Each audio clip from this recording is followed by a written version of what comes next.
Chers amis, chers auditeurs, chers haters, nous sommes, parce qu'il y en a toujours, faut les J'ai mis ma saluer quand même. calotte. Oui, c'est ça, une casquette. Non, une casquette à palette plate. Ça te discrédite d'emblée comme étant quelqu'un ayant un propos raisonné et raisonnable.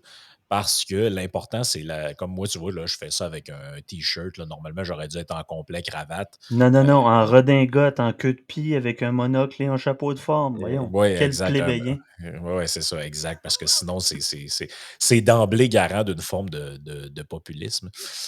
Ce qui est quand même assez spécial comme type de considération. Tu sais, si tu t'attardes un peu aux propos 2 secondes, je veux dire, moi, demain matin, euh, ce que raconte, mettons, Michel Onfray, puis là, je prends cet exemple-là à tout hasard, qu'il le fasse habillé en paysan du nord de la France ou qu'il le fasse en complet cravate, ça ne change pas grand-chose dans ma tête à moi. Bon, c'est, après, on peut être d'accord ou pas, là, mais c'est. Oh, mais la Les... forme, c'est important, ça couvre le fond. Oui, oui, oui. Beaucoup de gens en Hein? ont sur la Prenons forme et. BHL qui est extraordinaire, Bernard-Henri Lévy, pour ceux qui sont Oui. amateurs de niaiserie de la France. Écoute, il est toujours avec sa chemise toujours déboutonnée, son complet, hein, le philosophe gentilhomme. Oui, oui, N'importe oui. quoi. On dirait en fait qu'il a toujours les mêmes vêtements depuis 45 ans, ce monsieur-là. C'est le même, toujours le genre de jacket avec la chemise un peu ouverte, là, avec son torse qui dépasse, puis avec sa femme là, qui était elle est rendue qu'elle ressemble presque au frère Bogdanov, en fait. Là. Je sais pas, je sais pas exactement qu'est-ce qu'ils ont fait, cette femme-là. Là. Oh, pauvre elle. Je l'ai vu apparaître dans un film il n'y a pas longtemps. C'est Ariel Dombal, c'est ça. Puis là, je Ah, la voyais, puis je me disais, mais qu'est-ce qu'ils ont fait à cette dame-là exactement? Là, Ariel je pense que. Dombal, je sais pas si tu te souviens de ça, était dans Astérix, le premier film là, en Oui, humain. Là. Elle était saisissante là-dedans, mais 25 ans plus tard, c'est une autre histoire. ouais, ben je pense que d'ailleurs son premier. C'est pas son premier truc au cinéma, c'est un genre de porno. De mémoire, elle a fait un genre de porno à un moment donné. Là, mais bref. Oui. Trêve de plaisanterie. Ce qu'on voulait jaser aujourd'hui, c'est. Ben tiens, regarde, je vais lancer le thème comme ça sera un sujet à discussion, puis les gens pourront commenter dans les commentaires sur Patreon, sur YouTube, sur Facebook, toutes les places où ça sera diffusé, il y a la possibilité de laisser un commentaire. Le sujet, c'est qu'est-ce qu'un libre penseur?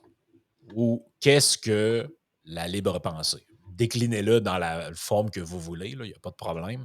Et pourquoi on parle de ça? C'est que, bon, il y a quelques semaines, on a fait un petit podcast où tu parlais que tu avais une espèce de groupe Antifa sur le dos. Là. Je me souviens plus exactement comment il s'appelait. Et là, il t'accusait de toutes sortes de patentes. Et là, tu t'es encore pogné un peu avec des gens du même acabit sur Twitter. Et là, il t'accusait, je ne sais plus trop pourquoi, d'avoir une coupe de cheveux de néo-nazi. Je ne sais pas trop quoi. Et là, c'est là, j'ai bien aimé la réponse. Tu te dis habituellement, les néo-nazis se rasent le crâne. Moi, j'ai tous mes cheveux. Euh, et tu sais, quand on parle, c'est pas pour rien qu'au début, on parlait de la forme. C'est que c'est vraiment ça, tu sais, d'aller croire que quelqu'un. Je veux dire, est-ce que quelqu'un pense que Jason Statham est un néo-nazi? D'après moi, non. Il a juste plus de cheveux, tu sais. Fait qu'il se les rase. Honnêtement, j'ai jamais compris ce délire-là par rapport aux coupes de cheveux. C'est comme si, genre, t'as les cheveux longs, donc t'es de gauche. C'est ce genre de cliché-là, un peu. T'es comme, ben, je veux dire, OK, oui, fine, parfait si ça vous tente. Là. Moi, je veux dire, moi, j'ai pas les cheveux longs parce que j'ai pas une tête à avoir les cheveux longs. Écoute, C'est l'affaire, tout. c'est pas le libre penseur. Là, on est dans l'optique du libre coiffeur. Ce qui est un Oui, tout-autre optique. exactement. On Puis là, finit. c'est là que tu as lancé le thème un peu. Tu Ouais. as dit, ah, sur Twitter, il y a toutes sortes de gens, il y a un peu de rongeux de balustre, un peu de caribou, un peu de complotistes, un Ben peu de oui. moutons, un peu de tout ce que vous voulez. Finalement, c'est quoi un libre penseur? Parce que tout le monde se garoche ça par la tête. Hein. Ah, vous Mhm. êtes des moutons, vous répétez toute la même affaire. C'est Ah, ça. vous êtes des anti-toutes, des anti-sciences, des anti-telle affaire. Et personne ne se donne réellement la peine euh, d'examiner ce que les autres ont à raconter. Tu vois, pas plus tard qu'avant qu'on commence, j'avais une notification. Honnêtement, déjà, des fois, les gens en passant qui m'écrivent, Si je vous réponds pas, c'est pas parce que je vous aime pas ou que j'ai pas envie de vous répondre, c'est parce que 14 000 80, abonnés. 80% des notifications passent dans le beurre. Là. Je veux dire, je suis rendu à, c'est ça, à 14 000 abonnés sur Twitter. J'ai pas, c'est impossible. Là. Moi, des petits points bleus, là, il y en a 150 par jour. Mais tout ça pour dire que je vois passer par hasard que je me trouve à regarder quelqu'un qui commente une publication que j'avais mis, puis il avait dit bon, c'est ça, tu dis encore telle affaire. Je me souviens plus trop exactement par rapport à quoi, là. L'histoire de Legault, puis qui avait lu un livre sur Bill Gates ou je sais pas quoi. Ah oui, c'est ça, parce que je disais que Legault, on dirait presque qu'il est dans un mode trollatique, puis il essaye de.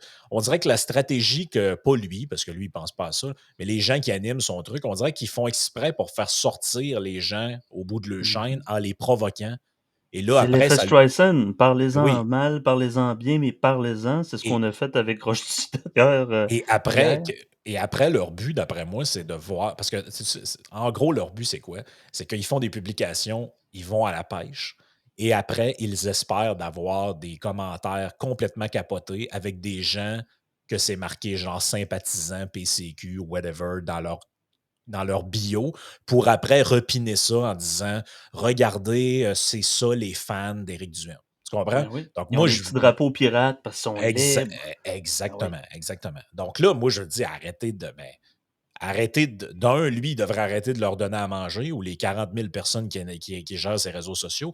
Mais les autres, arrêtez de tomber dans le panneau, de toujours aller au bout de votre corde sur la moindre publication parce que ça leur donne du jus pour dire que vous êtes agressif, que vous êtes méchant, que vous êtes ci, que vous êtes ça.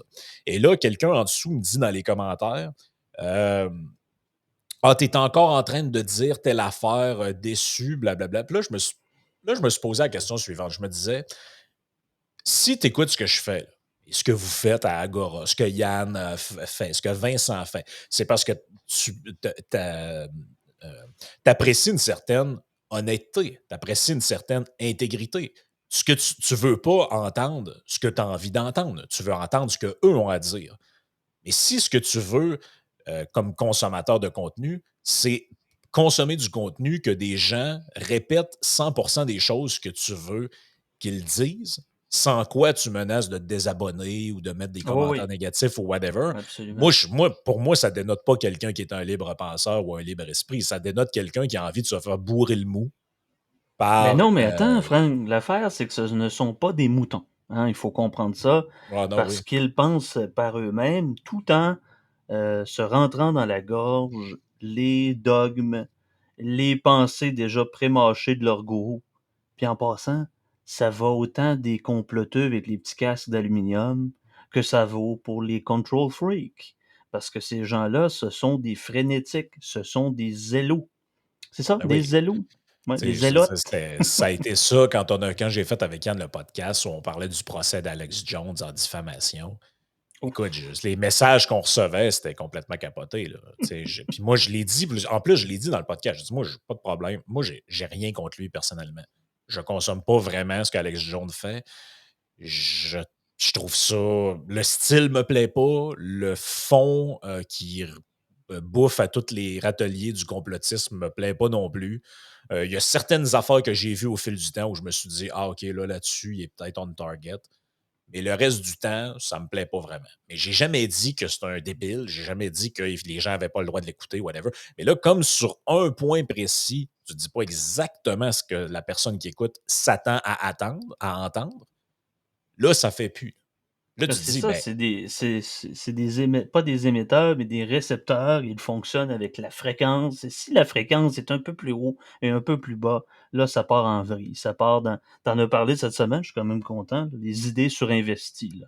oh Avant oui, que ce soit des délires, ce mécanisme de rationalisation-là, justement, ça porte à, comment dire, se complaire dans une forme de sécurité idéologique. Hein, les mêmes provenant par exemple de la alt-right qui critiquent les woke avec leur safe space utilisent le même genre de technique. Hein, on parle aussi de chambres à écho, hein, les echo chambers. Ben, ces gens-là sont tous libres. Hein, sont tous libres ensemble. ah Écoutez, ouais, mais je veux dire, moi, à on chaque a, fois on que a beau quelqu'un être me parle, libéraux ouais, classiques ou libertariens, Frank, Vincent, Yann et moi, peu importe, euh, on sait tous que les libertariens sont à peu près comme les indépendantistes, les communistes, les chrétiens, c'est-à-dire essayer de les mettre dans une chambre pour devoir changer une ampoule, ils vont être trois à se bagarrer finalement, l'ampoule se changera jamais. Pourquoi? Parce que c'est la pureté idéologique, c'est le dogme, c'est le poison du cerveau. Écoutez, je vais me citer, c'est assez rare, ça arrive, mais pour moi, un libre penseur, c'est celui qui ne se laisse pas influencer par les poisons des dogmes, qui agit pour lui-même et accepte la volonté et la représentation du monde de l'autre.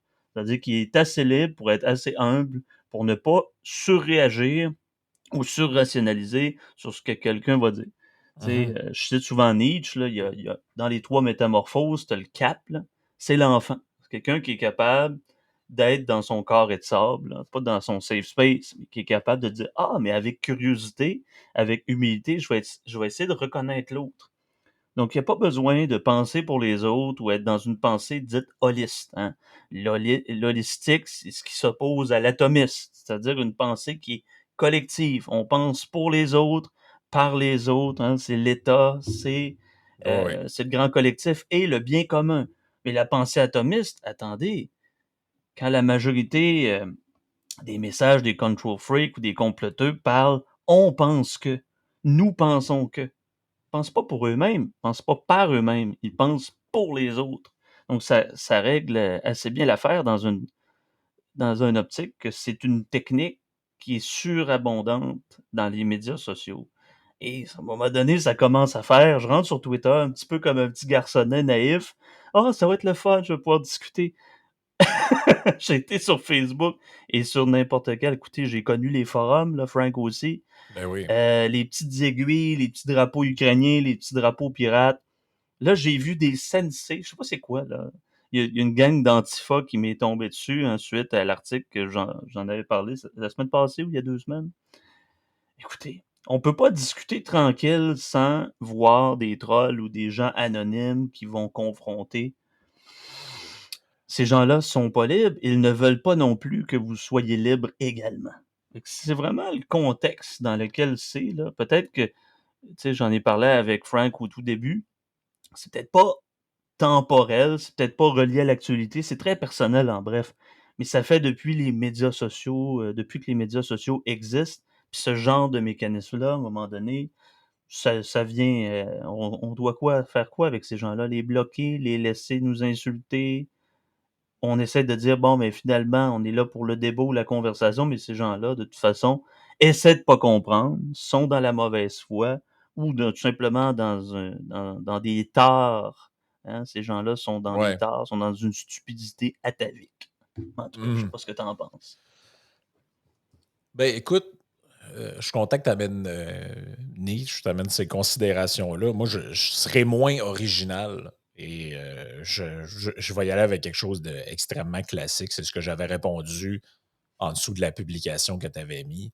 Euh, Moi, je Hum. ne suis pas le plus grand fan d'Emmanuel Kant au monde, pour toutes sortes de raisons, parce que, bon, c'est le...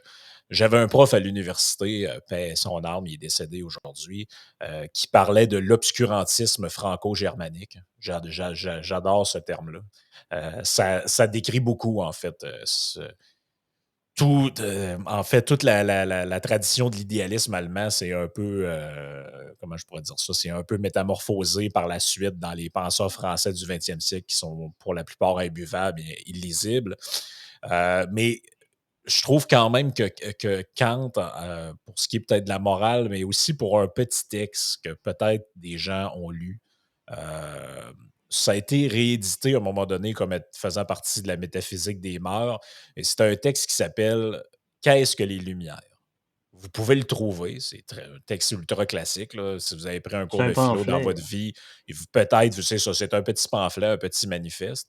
Je le partage à l'écran parce que vous, si vous voulez le lire, vous pouvez le trouver sur Wikisource, dans sa traduction des années, milieu des années 1800. Regarde, c'est très court.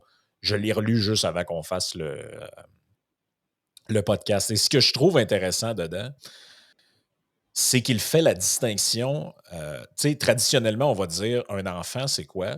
C'est quelqu'un qui a en bas de 18 ans ou en bas de 21 ans. Et tu sais, on se sert de l'âge pour déterminer qui est un mineur et qui est un majeur aux yeux de la loi.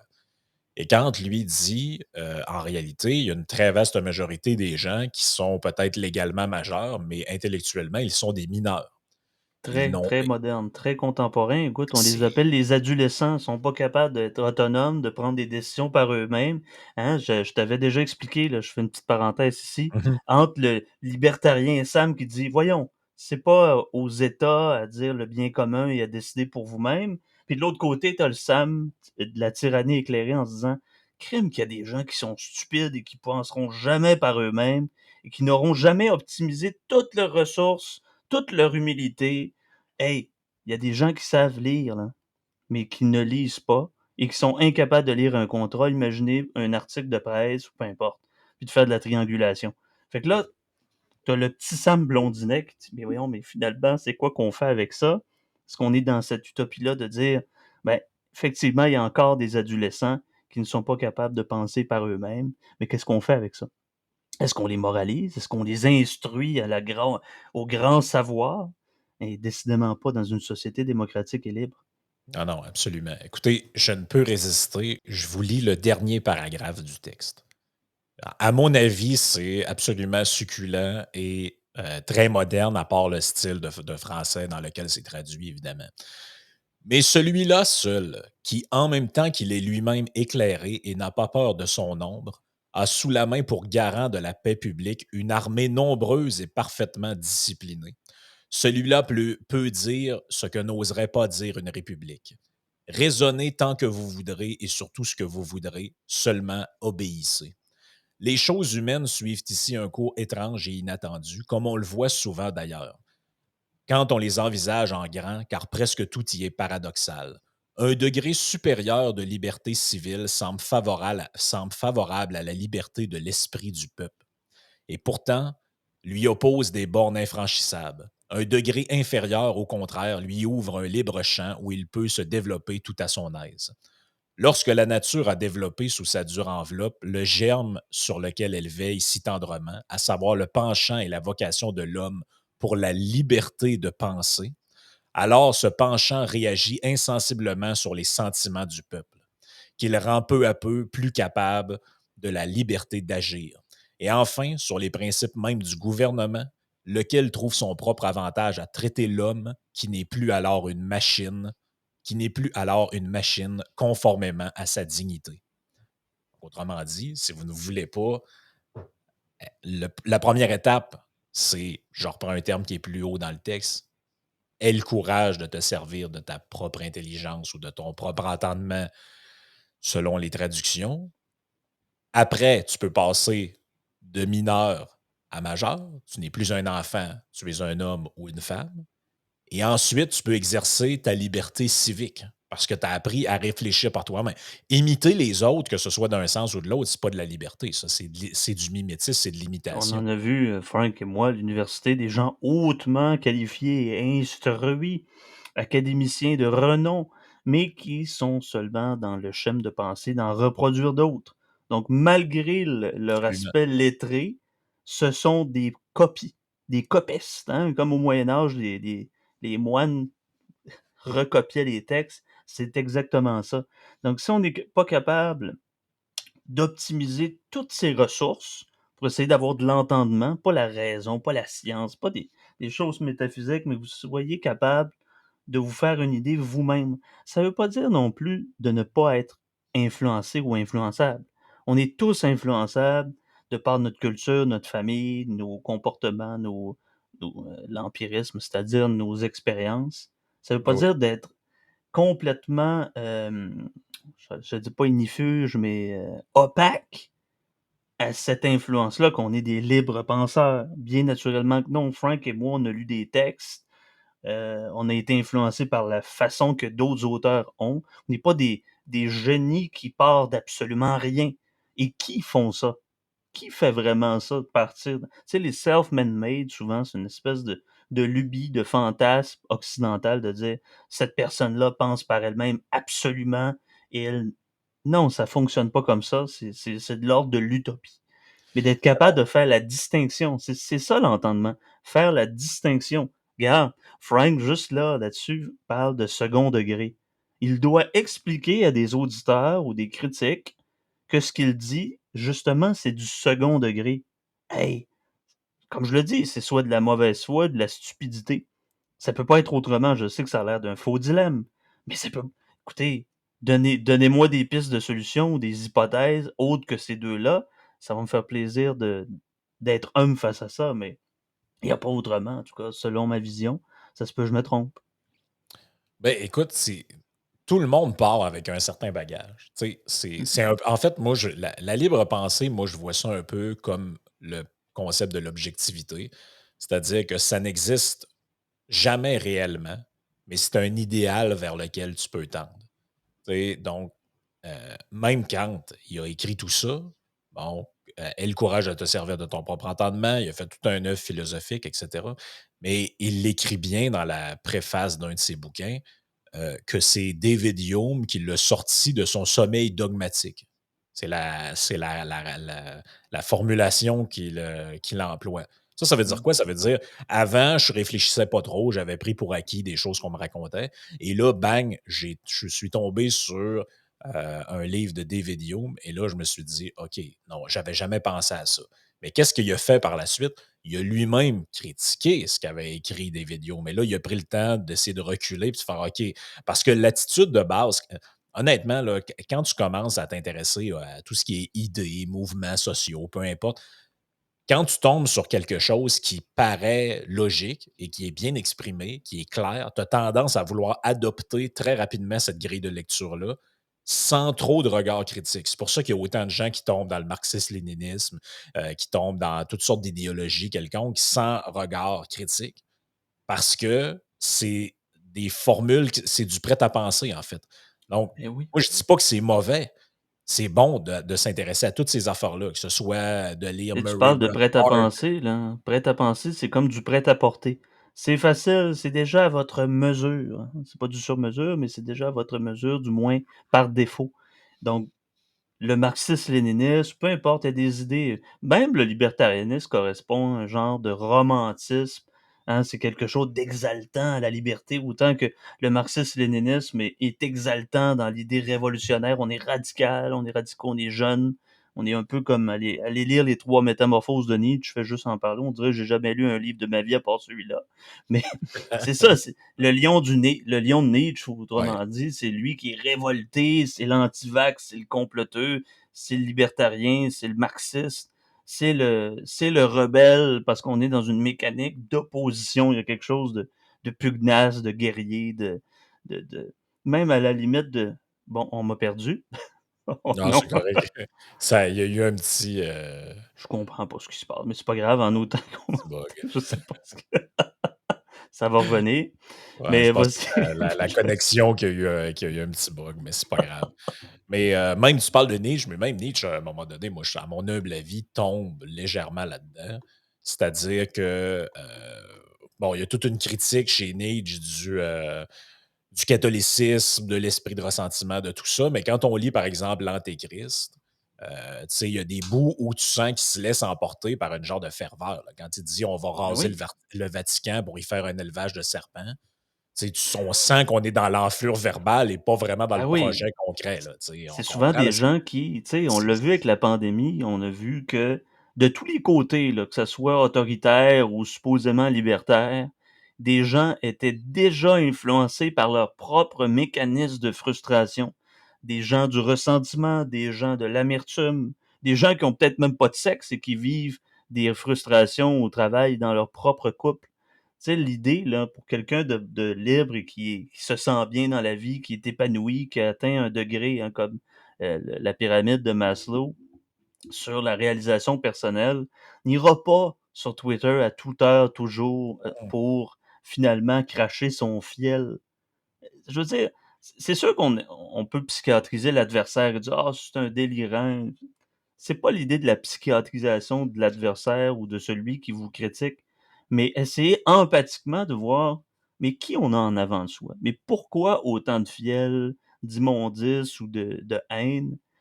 C'est certainement pas quelqu'un qui est bien dans sa peau, là. Un grand Ouais. romantique, c'est quelqu'un qui veut justement s'exalter et rêver par ailleurs. Hmm. Mais on se rend compte que finalement, ça va pas bien entre les deux biscuits, là. Et Non, non, il y a beaucoup de gens chez qui ça va pas bien entre les deux biscuits. Mais j'essaie de voir pendant que tu parlais c'est le fameux sensei. Là. On n'arrête pas de voir ça oui, passer. Il y a du monde qui met ça dans le nom. Là. De manière primaire, c'est un peu ça que j'ai trouvé. Là, parce un que c'est professeur. exactement de même qu'ils l'écrivent. En fait, j'ai l'impression que ces gens-là se prennent un peu pour des espèces Le gourou. Ouais, mais j'ai l'impression que le sens qui est donné, c'est genre eux sont zen. Là. Je sais pas trop. Oh oui, hein? Ça paraît On pas les voit vraiment, là là, sur mais Twitter, l'amour et la paix, je suis là pour. Hein, vous les voyez. On fera pas de la généralisation, mais il y en a qui sont pas tellement zen. non, mais quand tu as ça en avant de ton nom et que tu dis que tu es zen, mais si je clique sur ton profil, on parlait des idées surinvesties. Quand il y a 480 tweets dans la dernière semaine à propos du PCQ et d'Éric Duhem, à un moment donné, tu peux en revenir aussi. Ça commence à ressembler à une fixation. Là. C'est des Il y a beaucoup de épisodes gens. monomaniaques, mais on peut pas être zen et être dans la monomanie. On peut pas être dans la résilience, dans un certain aspect stoïque, là, je le dis dans tous les sens du terme, lorsqu'on a une idée délirante sur un sujet. Hmm. Et On le puis voit, là, je veux dire, ouais, puis vas-y. les grandes idéologies, les grands mouvements de pensée ont un peu ça en commun aussi, dans le sens que, à un moment donné, tu as l'impression qu'il y a certains thèmes, certains aspects qui sont vraiment surinvestis. Tu sais, je me souviens, j'écoutais une conférence d'un espèce de marxiste qui se disait marxien. Là. Bon, OK, là, on commence à être dans le taponnage, dans la masturbation intellectuelle un peu. Là. Et en réalité, peu importe le sujet que tu amènes, c'est un peu ce que j'avais dit mané dans un podcast avec Vincent Gelozo, là, c'est en réalité, c'est une maison qui a 1000 portes. Peu importe la porte que tu ouvres, tu rentres toujours à l'intérieur de la même maison. Donc, dans ce cas-là, il y a un thème qui est central. Et peu importe le problème que tu amènes, c'est toujours le même truc qui va revenir. Donc là, c'est la lutte des classes et l'apparition de l'argent de manière historique. Quand l'argent est apparu, là, c'est le concept d'aliénation, la dialectique du maître et de l'esclave. Puis là, tu es comme, OK, mais je veux juste te rappeler qu'il y a 3 secondes, on parlait du problème des enfants qui font de l'anxiété. Et là, tu as réussi par je ne sais pas trop par je sais pas trop quelle ruse de la raison, pour faire un jeu de mots, à me ramener à l'origine de l'argent à l'époque de Le Périclès. monomaniaque, là, Et le là, tu te dis, monomaniaque, c'est aussi le monocausal. On ouais, puis là, pense qu'il y a une seule faille, c'est un seul grand problème qui est finalement à la source de tous les autres. oui, là, c'est à l'époque de dans la Grèce de Clisthène et Solon, ou je sais pas trop quoi. Puis là, est apparu le premier échange de tel type. Là, t'es là, OK, ouais, ouais, ouais, ouais. Et là, de L'origine du tout, mal. oui, et là, de tout ça en découle. En fait, c'est un type de pensée qui fait beaucoup penser à la logique du péché originel. Tu sais, c'est Eh, c'est à un ça. moment donné, quelqu'un prend le fruit défendu. C'était pas une pomme, là, c'était un fruit. Et Ouais. là, découle. Là, on ouvre la boîte de Pandore du péché originel. Là, et là, tous les gens, même aujourd'hui, sont souillés par cette affaire-là. Puis là, tu te dis, ben, ça ressemble quand même pas mal à cette espèce d'idée-là, là, qu'à un moment donné, il y a un genre de péché Je originel vais, qui est la je vais le dire création de humblement, là. l'argent. Puis, Ça m'arrive aussi, là, avec mon petit concept, là, un peu pompeux de l'agro-catholicisme, là. Je voulais qu'il en parle cette semaine. J'en ah parlerai oui, pas, là. Il reste pas longtemps, mais bref, j'avais parlé avec un caribou, puis c'était quand même assez particulier. La personne, le vieux boomer caribou, voulait rien entendre. Puis bref, ça s'est fini là. Mais on dirait que dans la culture, une forme, tu sais, quand on parle de zeitgeist, là, la pensée du moment, où ce que ça transcende quasiment toutes les formes de pensée ou de toutes les façons qu'on peut s'exprimer politiquement part de cette culture-là, la honte du riche, puis l'espèce de complexe de la victime chez le Québécois. Écoutez, je suis pour l'indépendance nationale, là. Puis je pense aussi que c'est des torts, que cette genre ce genre d'utopisme-là est loin d'être c'est loin d'être victorieux, là. C'est loin d'être auguste, puis c'est loin de chanter les lendemains qui chantent, à part de parler de défaite absolument. Et on dirait que ça part depuis bien longtemps. Ça se peut, je me trompe.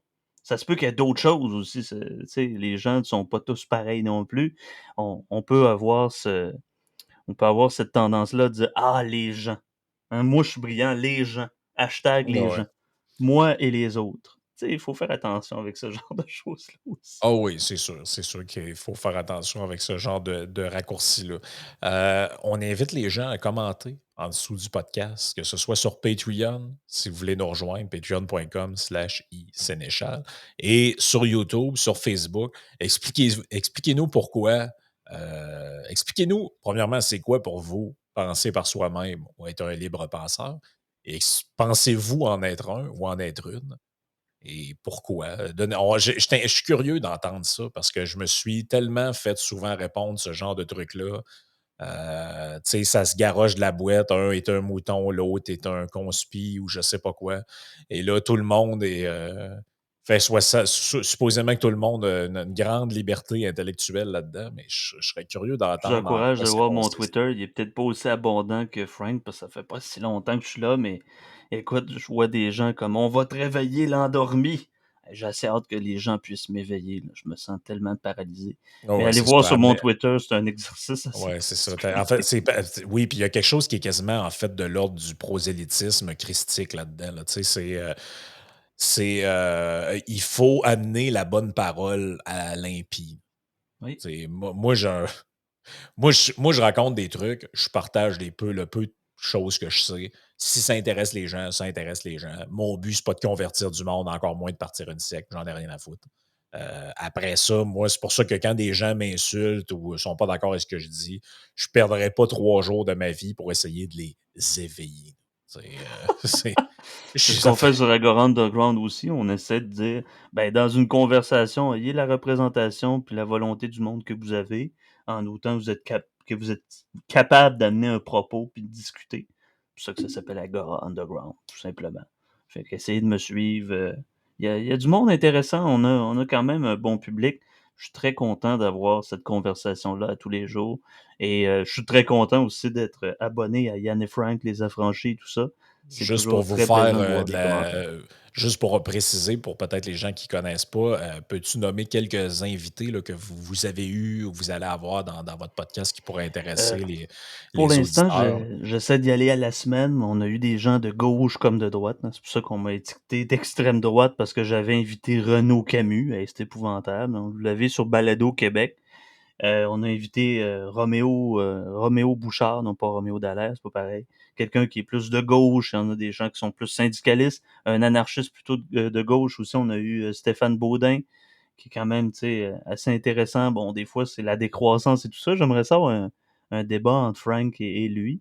J'aimerais aussi réinviter Frank sur mon podcast, ça serait intéressant. On n'aurait pas juste 30 minutes, mais 2 heures ou 1 heure et demie. Mais On en tout fera cas, ça bientôt. ouais, en septembre, tu me dis? Absolument. Fait que, ben, c'est ça, on invite les auditeurs à aller voir Agora Underground, qui est maintenant, je pense, aussi sur Spotify et autres Oui! plateformes, mais surtout Merci à sur Yann. YouTube pour avoir le format visuel de la chose. Fait qu'on vous dit, non, c'est vrai, la semaine prochaine, il n'y aura pas de podcast parce que je Ah, serai c'est vrai. en vacances. Et l'autre lundi d'après, ben là, c'est le fête du je sais pas quoi. Là. Il y a un férié quelconque. Là. C'est la Donc, fête on du verra. travail. Ouais, quelque chose comme ça. Fait qu'il est possible, les amis, que vous ayez une pause de peut-être 1 ou 2 semaines au podcast. Ne vous en faites pas. Nous n'aurons pas disparu. Nous serons que de retour plus fortement et plus, comment j'allais dire, plus, Plus plus, distrait et catég- dispo. plus frais et dispo, exactement. Euh, D'ici là, ben, vous pouvez retourner écouter les anciens épisodes. Puis on vous Nous autres, souhaite sur Agora, on prend pas un de bon lundi. vacances. Ah, jamais de vacances. Non. Ciao tout le monde. Bonne journée tout le monde.